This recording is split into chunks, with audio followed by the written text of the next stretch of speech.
大家好啊，我蔡老師。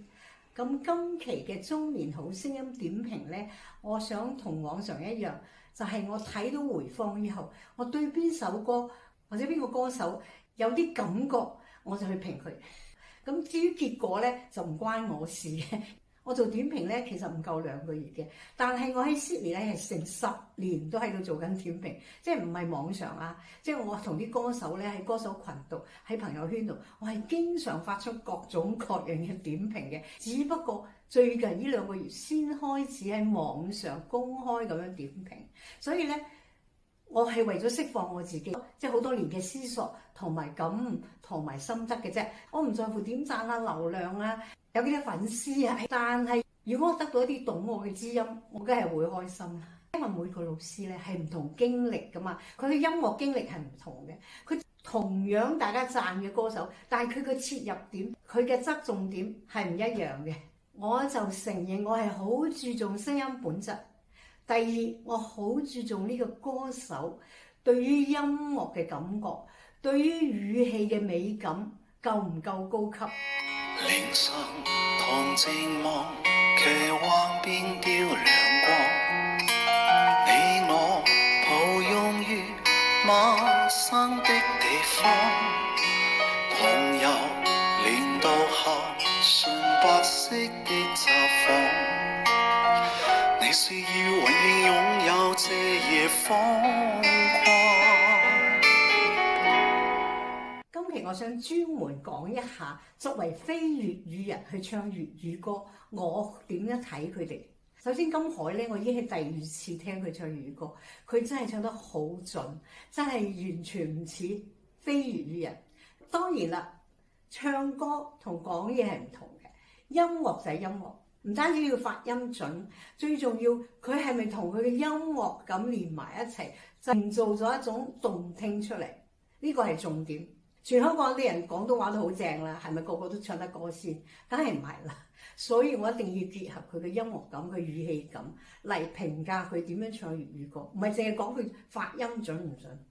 佢喺粵語發音度已經有得97%啦，加埋佢唱歌好舒服，佢嘅聲音行進好舒服嘅。我一直都講嘅，我好中意聽佢唱歌就係話，佢行得好勻循嘅，佢個聲行得好勻循，即係好淡然咁出嚟。我好怕聽人哋唱歌咧，忽大忽細嘅，即係突然間呢個音好大聲，突然間呢句好細聲。你一係層次遞進咧，就係一層一層咁遞，唔可以一句之中突然間大聲啲，突然間細聲啲，或者呢一句大聲，下一句細聲。我係唔中意呢種嘅。咁啊，金海咧，佢唱歌係好平穩咁行嘅，所以佢加埋佢嘅粵語發音又準，所以我次次聽佢唱歌都覺得翻以前嗰個香港歌曲最輝煌嗰個年代。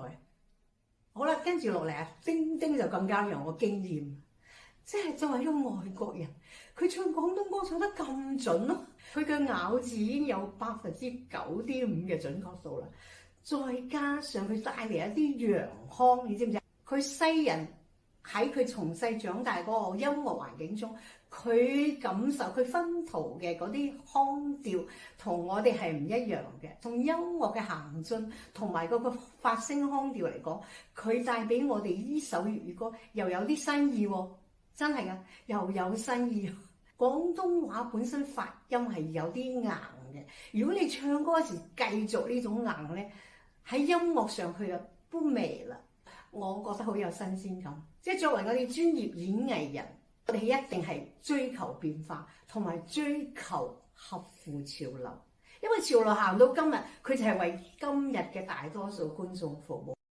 至於佢今次用上咗空腔，我覺得好好。有始不有終，難受不用痛，從沒有合約合同，但卻跨時空。這草草不屑的愛，我淨給你用。這一生和下世有幾多段放鬆？有着我，有着你，相愛是永不死。好啦，講完中年好聲音咧，既然講到呢個話題，我不得不加上另一個歌手，就係我非常欣賞一個女歌手單依純。佢嘅語氣感、佢嘅音樂感頂級。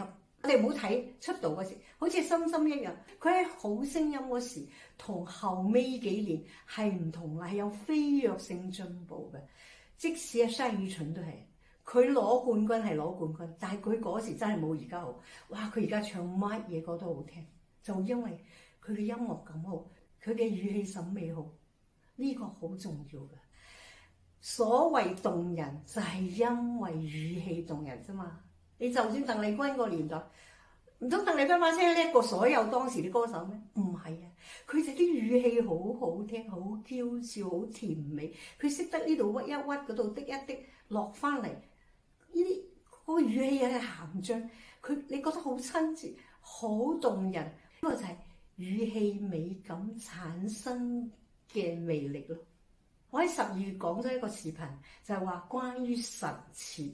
我哋讚下單依純，佢唱粵語歌好聽過我哋粵語歌手。點解？因為佢基本發音係準嘅，加上佢比我哋更加時尚、更加富有美感嘅一個吐字方式。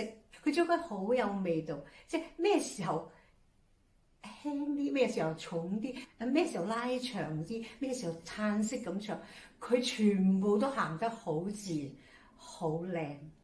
以後同用我的聲對我講一聲 I do I do， 願意一切讓我高興。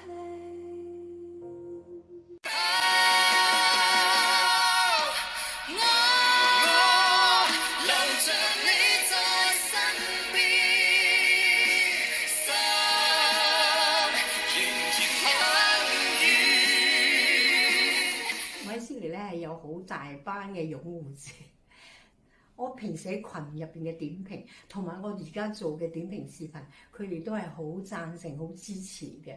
因為我除咗係一個歌手同音樂老師，做過好多年嘅小型演唱會導演，呢個都係我嘅歷史。作為一個節目導演咧，嗰個眼光同一個唱歌老師係唔一樣嘅。我係中意一個大方塊咁去點評。而且我好側重審美，除咗你歌聲、音樂性嘅審美，你打扮、你表演，我都係中意大氣格局嘅歌手。我成日同歌手講，唱歌唔好唱成一啲細碎嘅花布，要唱出一個大嘅圖案。